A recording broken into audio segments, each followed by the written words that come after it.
Welcome to Wine Soundtrack USA. Listen to the passion with which producers narrate their winery and their world in 30 answers. Discover their stories, personalities, and passions. Hello, friends and listeners of Wine Soundtrack. This is Allison Levine, and today I am in Sonoma with Allison Smith of Smith Story Wines. We are in their lovely tasting room in Bacchus Landing in Healdsburg, just outside of the town of Healdsburg. Allie, welcome to Wine Soundtrack, and tell us about Smith Story. Yeah, so glad to have you here today. It's been a long time, I think. I know. The last time we saw each other in person, it was in the Anderson Valley, where Smith Story was located in Philo. For about 5 years, and we relocated here about a minute outside of downtown Healdsburg about a year ago, a little bit over a year ago. So it's always kind of been a fun dream to have, our business, our winery on West Side Road. If you like Pinot Noir, of course. Well, we don't have our winery here, but what a great place to have a tasting room. So yeah. So what is the story of Smith Story? Yeah. So honestly, I was a Smith and I married a Story.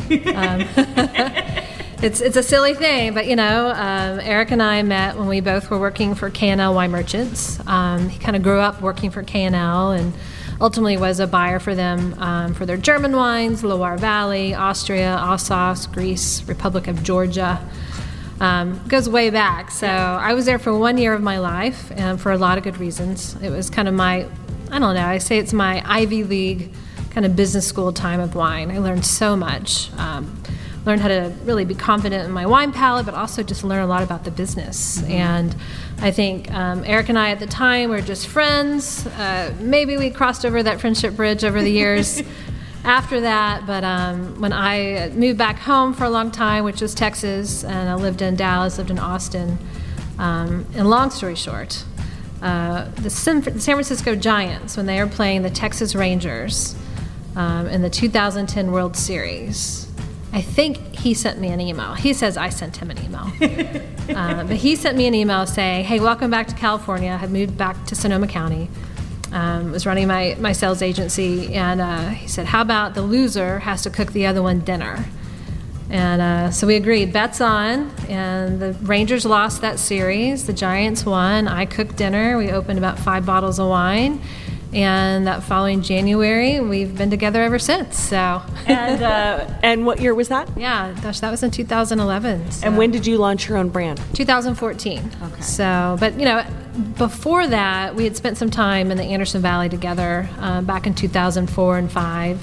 He had bought some property in the deep end, a vineyard called Nash Mill up on Nash Mill Road. He and Jim Barr, Jeff Vieira, they'd all worked at K&L together, bought this piece of land and really cultivated the vineyard, planted the vineyard. It's mostly Pinot Noir. They also planted Riesling there. Now it's changed hands a couple of times. There's no longer Riesling, but Eric and I used to hang up there with my old black lab Henley and his golden retriever Lakota, and I think the first time I ever had like a 1970. Oh, you're jumping way ahead of me now. I know. We had some crazy good wines up there. Crazy good wines. And so you launched the brand, and Smith Story is what? How many different grapes? Yeah. What grapes do you work with? Yeah. Well, mostly, Smith Story was really started with nudges. A lot of our peers and industry friends, when they heard that we were seriously dating, got engaged, said, "You guys have got to start your own winery. You've been helping so many others really across the world with either buying, sales, marketing wine. Eric, you've left and learned how to make wine in Germany a couple of times. You've now built a vineyard. Do your own thing." And we both said no. We know how hard that is and how expensive that is, but we did it anyway. And we just really ran our business plans a couple of years before we announced we were starting Smith Story. And one of the reasons is we wanted to support family farmers, and that's really our first step in sustainability as a winery. We used Kickstarter.com. We think we were the first winery to be crowdfunded, and that was in August of 2014. Wow. And ran a campaign, Family Farmers First, and really got to explain our business model and how we were going to go about making wine. We weren't raising money to buy one vineyard. We wanted to support many, many families. In Sonoma County and Mendocino County is where we are starting. Mm-hmm. And looking back, we should have asked for that $5 million that you absolutely need. But we hit 26,000, and you were off. We were off. Yeah. So your total case production today is post-pandemic, around 3,000 cases. Okay. Yeah. And I know you do Cabernet Franc, because I've had that before, and Sauvignon Blanc. What other grapes do you work with? We work with grapes that we like to drink. So we've worked with Pinot Gris, which is a beautiful, more Alsatian style that we get to make from the Anderson Valley. Right now, our core Pinot Noirs are Anderson Valley. We do have some new organic, beautiful Pinot Noir vineyard driven wines in the cellar from the Russian River Valley. What else do we make? We brought on some bubbles since I last saw you. Some beautiful sparkling wine from kind of a patchwork quilt of organic vineyards in Mendocino County through the Anderson Valley, Chardonnay and Pinot. So you're mostly Anderson, Mendocino, and Sonoma. Yes. Do you own any vineyards, or are you sourcing everything? No, we're sourcing everything, and that is our business model, and we really are happy with that, particularly in terms working with these families gives us flexibility to manage that vineyard with them, to really learn the vineyard and not be stuck making our wine from one place. We truly believe that this part of California, really all of California, we live in this, this wonderland of climates and places to grow different things. So I'm glad that we've chosen this path. The capital raise would have been a lot different buying a vineyard. A lot of vineyards, yeah. So you've worked in the wine industry for a long time. What is your first memory relevant to wine? Like before you got into wine, or your first introduction? Well, I think there's so many fun first intros. For me, wine is nostalgic. It's like music. You hear something play and it takes you right back to laying in the pool in 8th grade before you really had to work, when you were drinking wine in the pool in 8th grade? Yeah, something like that, or just not even worrying about it. But wine for me, I first started getting into wine actually working for the Dallas Stars, the National Hockey League team. So were you introduced to wine before that, or that's really the introduction? No, I grew up in Texas, and fine wine was not a part of my life. I went to Baylor University. Alcohol was definitely a part of Baylor University, but not wine yet. But, it was really curiosity got the cat. I remember having wine probably through expense accounts early on in my career and really enjoyed learning about it. And I think it took me a while. I think in 1998, my entire Christmas tree was decorated in homage to silver oak. I had silver balls, burgundy bows. I think I'd bought, silver oak Christmas tree ornaments. The good Texas girl you are. Good Texas girl. Well, so with that, with all the memorable wines you've had, is there one wine that stands out as one of those aha moment wines, maybe at some point in your career or because of the moment? Well, I think the biggest one that stands out to me in terms of a California wine, I was given a bottle of 1997 William Sellium Hirsch Vineyard Pinot Noir by some good friends in Dallas who actually knew a lot about wine. They sent me a bottle for some reason, I don't know why. When I was living in San Francisco, I'd taken that bottle to dinner with a then boyfriend and some of his friends in town, and I'll never forget. It's a little place called the Slow Club. It's now called the Morris. But I'll never forget the server opening that bottle and pouring a little bit in my glass, and I put my nose in that glass, and I thought, I don't want to share this bottle. I really didn't know that is what a good California Pinot Noir could taste like, and that has really set the bar, I think, for our inspiration and the thrill that we want others to find in our wines too.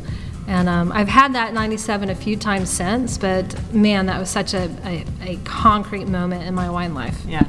And you said that was a California wine. Is there an international wine that you had that also was one of those aha moments? Because now I'm intrigued. I know. Well, I think, the pleasure of working at K&L, kind of really in-depth tasting opportunity and really in-depth knowledge from the smallest regions to some of the larger regions in France. But I think my big aha moment was getting to know Dagenham wine and Pouilly-Fumé, and why I really enjoyed that style of Sauvignon Blanc. And crazy enough, limestone is the word that really sticks out. And the Celix rock, I have 2 in my possession, and you would have thought, Eric brought back diamond rings for me when he presented those to me after some trips. But it's so cool. It's geology, it's geography, obviously it's history, and it's fine winemaking. And Yeah. That's amazing. So if we were to come to your home, well, I mean, look, I'm in your tasting room right now, and you have a wall of empty bottles, so you've drunk really good wine. So I'm curious, if we came into your home, what wines would we find in your cellar? Yeah, a whole lot right now. You know why? Because this girl loves to give dinner parties and throw dinner parties. And we have not been a place in our life from a house standpoint and just logistics and running around like crazy entrepreneurs to have dinner parties. I don't think I've hosted a dinner party since maybe 2019. Wow. Isn't that wild? So our home is loaded with wine right now. But, you know, I would love, like right now I have a pretty good vertical of Chenin Blanc from Guy Berthaud. That might be a really cool selection. You know, we've got more Riesling from Germany in our cellar than anybody probably should ever need. We're going to need a very good dentist for the rest of our life, I think. So you have wines from around the world in your cellar. Is there anything, not a dinner party, I know, but did you and Eric open anything recently that tasted really good? Yeah. You know, I think we did. Our 2014 Smith Story Helluva Vineyard Pinot Noir, our 14, was our very first vintage. And we recently had some big Pinot Noir collectors, and they had been buying our 17, 18, and 19. So for a treat, we opened that. And that just made us sit back and be really quiet and smile. It was that moment, That's awesome. So do you think there's a such thing as a perfect variety? No. I think there's such thing as, there's no perfection in anything that we farm, right? I think we firmly believe that you like what you like. You know, nobody's going to turn me into loving Pinotage. I just know that's not an enjoyable grape for me. A lot of people like it. I just don't. Same thing with Brett. I mean, there's certain things that I know that I'm confident in not liking in my wine. But I do think there's a perfection and consistency to each producer. You know, it's something that I learned when I was running Texicali Wine Company. I had producers I supported that were from the Anderson Valley, Napa Valley, Sonoma County, but a lot of producers from Europe, Argentina, even Japanese sake producers. And what I could do in blind tastings, at least I could pick out producers because of their consistency and the mark that they left in their wines. So we think about that a lot in our winemaking, or lack thereof. We're shepherds. We're not really making wine. We're hoping to hell we're farming appropriately. It's really interesting that you say that, and just about liking what you like and understanding that. So we were talking earlier before we started this about being just a small brand and getting your name out there and being known out there. So what do you think the role of critics and scores plays? What's your opinion of them? You know, it's interesting. It's something that certainly doesn't hurt if you're making good wine, right? We've been very blessed with very great, consistent scores. I do think that generations, prior to Smith's Story, it has allowed a certain wine buyer, to be a little lazy in the way that they buy.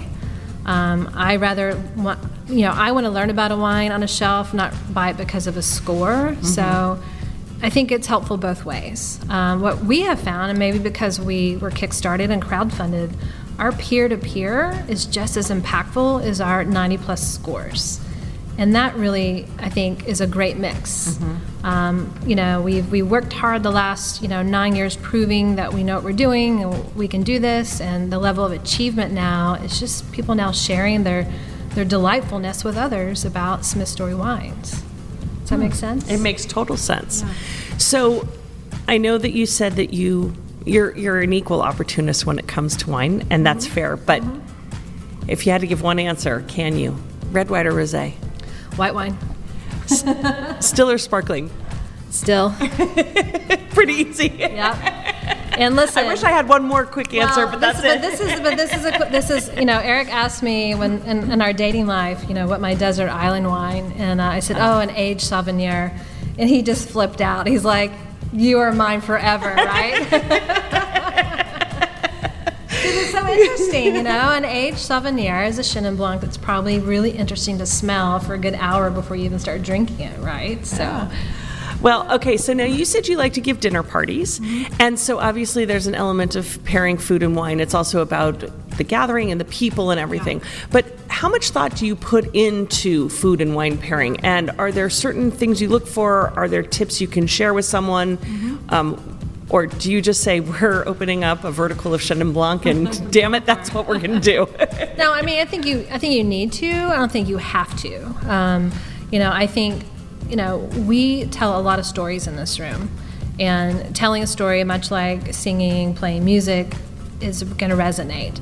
So it's kind of a joke, but I kind of mean it. People ask me all the time, what would you pair with your Cabernet Sauvignon? I'm like, that leather seat in the corner of the den, That's my favorite pairing, But we have, I remember a really fun dinner party Eric and I hosted, and just to prove a point, we did some crazy Japanese cut of beef and some salmon, and it was 100% white wine dinner with that, and it really opened some eyes. You don't need big reds with beef.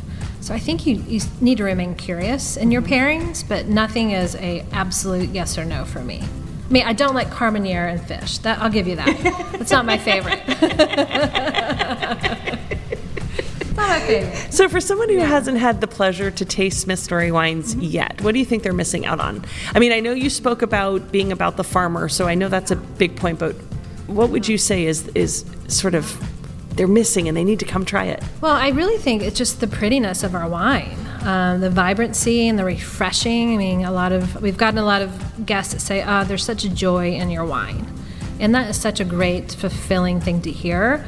I didn't drink for a good year. I was going through breast cancer treatment, and one of the things I could not get out of my head was pouring myself a glass of our Hell of a Vineyard Pinot Noir from the Anderson Valley, because the aromatics from that wine are so fresh and just inviting. And I feel like that's really a big stamp of who we are and what people are missing if they're not trying our style, which is a little bit more on the vibrant side. I love that. So if space aliens were to knock on the door right now and want to come into your tasting room, which of your wines would you want to welcome them with as a way to say, this is Smith Story? Oh my gosh. Space aliens, what would they like to drink? I would probably calm them down, instead of light them up, right? So maybe our Cabernet Franc.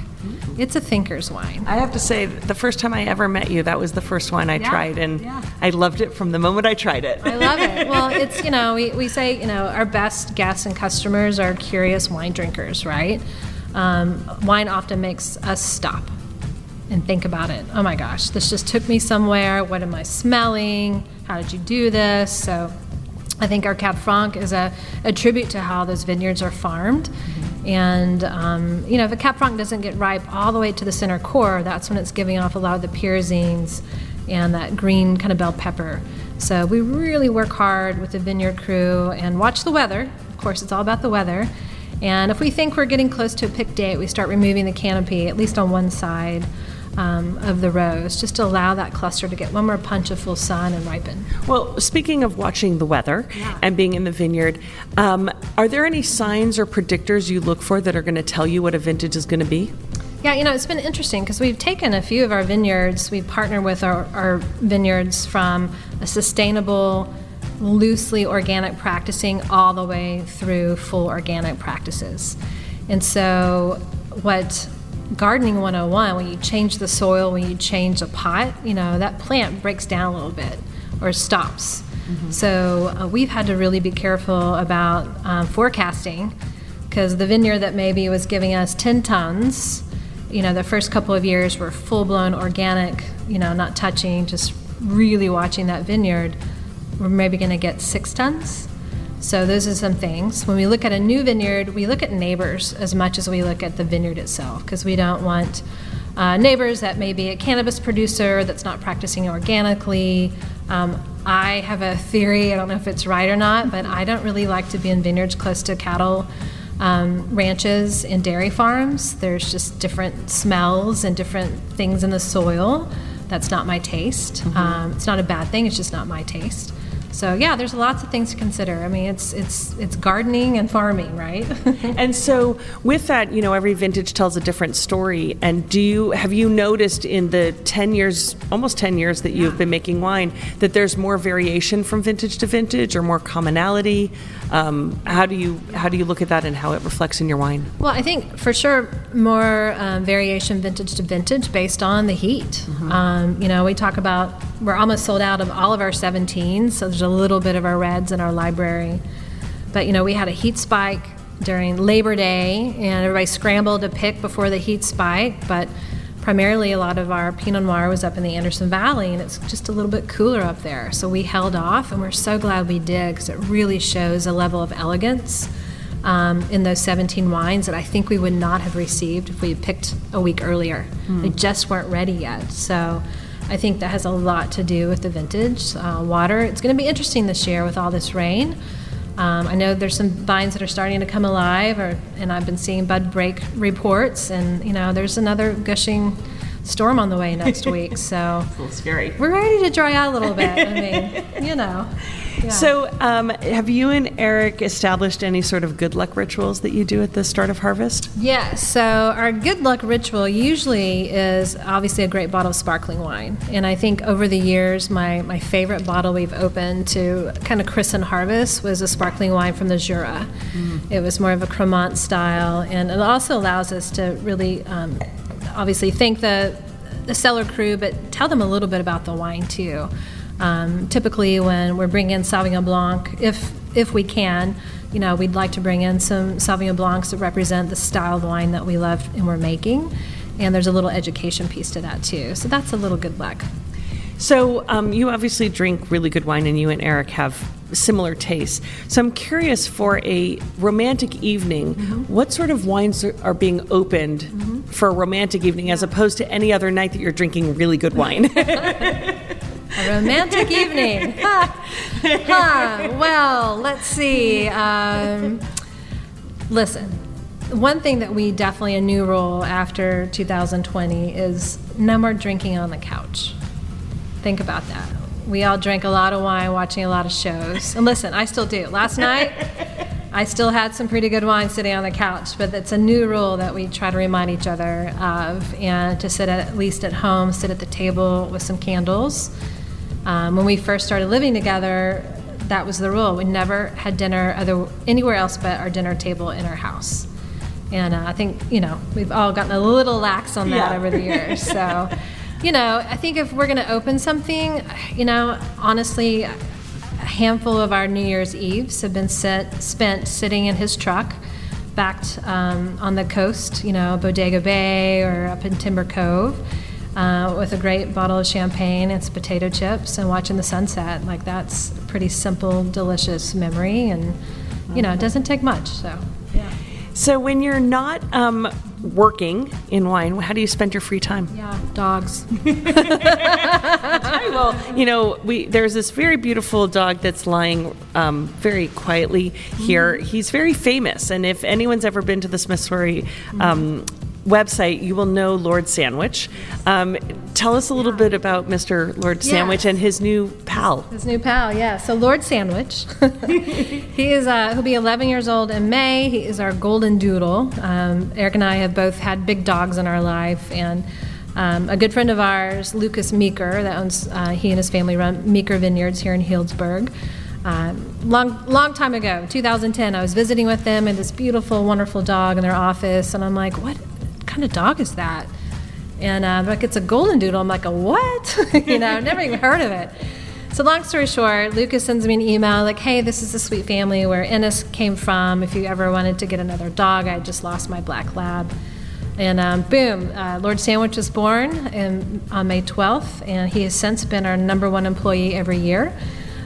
He helped me start a nonprofit called Socks for Sandwich, which we have a wine label, Lord Sandwich, that helps us raise awareness for that. And I write in his voice daily under Sandwich the Doodle. And it has connected us with some of the best people on the planet. I often say that if you're a wine person and a dog person, you're our people. Socks for Sandwich just simply gives new socks to families in need. And we've been able to give at least 60,000 pair of socks away through just him being a good dog and talking about it. That's and amazing. Teaching compassion. So yeah, we did bring home his Sir Royal Soup, his new little brother, last week. So he's been wanting a brother for a long time. So now he's got it, and it's a full house once again. So I love it. Yeah. So you said that you and Eric sort of, your relationship went to another level after, your Rangers lost. Yes. And you had to cook dinner. Yes. So I'm curious, if your Rangers were to win, which of your wines would you want to give to them? Which wines would I want? I think if the Rangers won, I think I'd give them our sparkling wine. It's so beautiful and it's fresh. It's not sweet. It's celebratory, but it's also a bottle you can just open in the middle of the afternoon on a Sunday, kicking it. So I love it. Yeah. So when you look back at sort of your career and how you look at life, how you look at the world, is there a piece of advice that someone gave you along the way that you like to kind of remind yourself of or utilize? Yeah, I just, you didn't get this far to just get this far. And I think I'm a big fan of Sarah Blakely, the founder and owner of Spanx.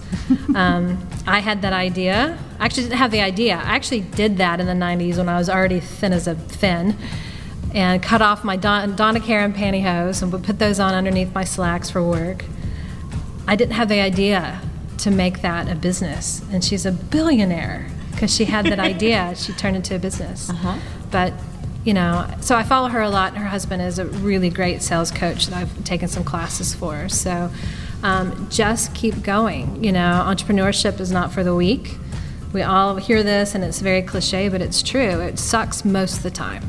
But you have to make sure the pleasure of being an entrepreneur, particularly running a winery, that you keep that sustainability mission of supporting others in front of your face at all times. Because if we're not doing our job, our families aren't able to do their job, and that's really important for us. That's beautiful. So when you look back at your career, what would you say is one of your proudest achievements to date? I mean, you've mentioned so many kind of mile markers of during COVID or, what you're just saying in terms of getting back. But what would you say is one of your proudest achievements? Gosh, that's so hard. I mean, I think just staying alive right now. These last 3 years have been a booger. I think, I don't know. I know when I'm not achieving, and that really drains me. I love home runs, and we talk in baseball genre and words a lot here, but I love home runs. I think the achievement that we are here, still very small funded, moved to a main place in Healdsburg, California, are able to have a full-time wonderful hospitality director, consulting winemaker, all systems go. It's a pretty big deal, and I really hope that this year, 2023, the world remains healthy and becomes healthier. This banking crisis, corrects itself. Dodged a bullet on that one, man. But we're ready, we are ready. And I think my biggest achievement is definitely yet to come, but it's close. Well, as you approach your 10 years of making wine, I'm almost there. We got another year to go or so. But 20 is weird. Not to make wine for vintage. How do you count that? I know. It's so wild. Yeah. You didn't make any wine in 2020? Zero wine. I mean, those fires happened everywhere at the very worst time. And it was a hard decision. There was a hard talks with all of our families, but I know that we made the right decision. Yeah. Yeah. So speaking of sharing wine, we're sitting at a table and we've got your bottles on the table and an empty seat next to you. So who from any walk of life, living or deceased, would you want to be sharing a bottle of Smith Story wines with? RBG for sure. She is just a hero in so many ways. You'll see our book collection over behind my left shoulder has a lot of books written about her, conversations with her. Even our mural out in our wine garden, the very top of it has a trace of her bib and her lace. And really because of the things she stood for, but just her strength. And when I was going through my breast cancer and treatment, I channeled her a lot when I was in the hospital during those appointments, because I thought, this woman, small and mighty, and she dealt with cancer about 3 times in her late life, and still did what she did for us girls. Yeah. And so I would absolutely love to have her sitting next to me. I know she's up there cheering me on. I know it. She's a spunky one, that one. That's right. So complete this sentence for me. A table without wine is like? Sadness. And see, it's at the table, not a couch. Exactly. Sadness. Boring. So you mentioned a little earlier that if you had one wine you could take to an island, it was? Chenin Blanc from Sauvignon. Right. But if I allowed you to take 3 wines to an island, what would the other 2 be? Probably a cool Pinot Blanc from somewhere. Notice the theme, crisp white wine. And then I love our Sauvignon Blanc so much. This 22 particularly that we just bottled just a few weeks ago, I'm just smelling it sitting here, and it's the perfect beach wine. Warm weather beach wine for sure. Yeah. Well, so we're almost finished, and this has been so much fun chatting with you, and I could go on and on, but we do play a little game at the end. Okay. I'm not sure if I didn't warn you about this, but I'm not sure if you've listened to other podcasts, but we always play a game pairing wine with music. It's called Wine Soundtrack. Okay. So this is, the soundtrack. Here we go. The idea is, wine conjures emotions, as you've spoken about, and music does too. So you can give me a genre, you can give me a specific song, artist, whatever comes to mind. But I want to start with your 2022 Sauvignon Blanc that we are sipping. So maybe describe it a little bit, and then why? Well, honestly, music that comes to mind first and foremost is a good time. And I think about, I love Olivia Newton-John, right? Bless her. You know, we love her. Our Harvest T-shirts this last year were hopelessly devoted Harvest 2022. But how fun her song for Xanadu was. Xanadu. As I sip the Sauvignon Blanc, I can totally get that. Yes. Is that not the most random answer you've ever had? No, it's brilliant. Because it's kind of got this fresh zippiness. I'm going to strive your wine here. Like this nice zippiness. It's got all these fruit characteristics, but it's got some texture, but it's cheerful. It's cheerful. It's a thing. And, and listen, we were making serious wine, but we hate it when wine is taken too seriously. That's a real miss, I think, for the industry. Well, okay, so let's move on to your your sparkling wine you make. Yeah. Oh gosh, sparkling wine. I just heard for the first time, I can't believe I've heard this, but the version of 9 to 5 with Kelly Clarkson and Dolly Parton. There's a new version they've done, a duet they've done together that is so cool. And that sparkling wine, let's put that right in there. Okay. Absolutely. Your Cab Franc. I think Lyle Lovett. Look, I'm going a little Texas right now. Lyle Lovett, a little folksy, storytelling, thought-provoking lyrics. I think Lyle would be a good, perfect match with that wine. And then last but not least, your hell of a Pinot. Give me a little T-Swift. Talk about a young woman that has really stuck to who she is. One of my favorite documentaries is her documentary, is it Miss America or Miss Americana? Something like that. Yeah, wow. Just really opened my eyes to a little bit more than just being a pop star. And I think she's on my brain since all these tickets have been sold now, and she's in the media every day, and people my age and younger are now going to see her live and in concert. And, to perform for 3 hours, 44 songs in 3 hours. 44 songs. I hope they're serving good wine at those concerts. It's a lot of cold beer, if not. Absolutely. Well, Allie, you have been amazing to talk to, and we'll keep talking, I am sure. But last question, it's a two-parter. First is, I know you have traveled the world, and you are not one who hasn't explored the wine world, but is there one wine region in the world that is at the top of your bucket list? Yes. Believe it or not, I haven't been a few places. I think Loire, because they talk about it so much, and it's such a big region. I know it's not like a day or two trip. Love to go to Loire Valley. This September I'll be in Greece for the first time. We're taking a small group to visit 3 different regions in Greece on a big wine and food intensive. So that's awesome.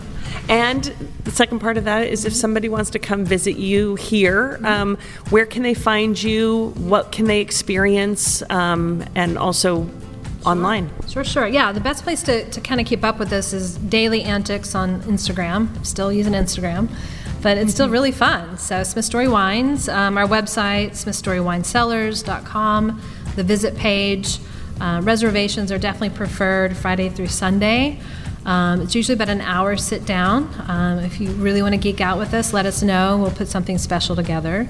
Reservations are through Talk right now. But walk-ins are also welcome. We have a pretty large space, but we're a small team, so the more planning we can do, the better experience we have for our guests. Great. Well, if you're listening, you've liked this, you got to try these wines. They're delicious. Come check out Smith Story Wines at Bacchus Landing just outside of the town of Healdsburg, like 1 mile, very close. Beautiful open tasting room, outdoor area when it's beautiful outside, and you get to meet Allie and her team and meet Mr. Lord Sandwich, because that's the highlight is him greeting you. Winery dog. And Allie was walking over, so ta-da! Well, Allie, thank you for joining us on Wine Soundtrack. I hope you had fun, and cheers. Cheers. Thanks for listening to a new episode of Wine Soundtrack USA. For details and updates, visit our website, winesoundtrack.com.